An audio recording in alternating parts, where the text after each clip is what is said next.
and welcome to this video on explaining relative formula mass, which is kind of like the starting point for all of the mass calculations and things that you're going to be doing during this GCSE. So I've got two elements here. I've got carbon and oxygen, and we're going to talk through what these numbers next to their symbols mean.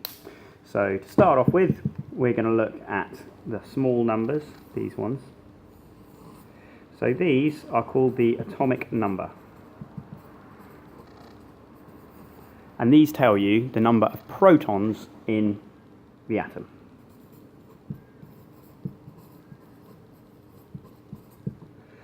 The next thing is this big number at the top. This is the mass number. And that is the number of protons plus the number of neutrons. Oop, I'm going to go off the edge there. Those are the two most important numbers that you're going to be using. Now, whenever we're dealing with relative formula mass, it's the mass number that we're going to need to be using. So I'm going to give you a quick example here in the space I've got left at the bottom.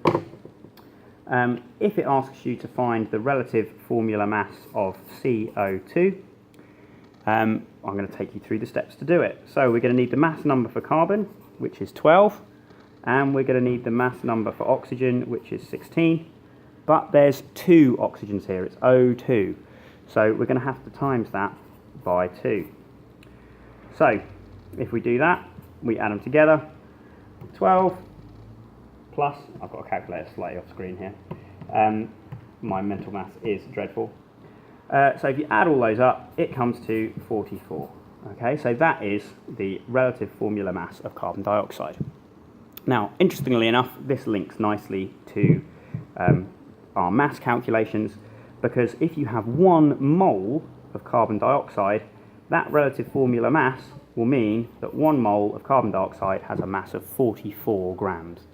And that will be true for any substance that you start to calculate for.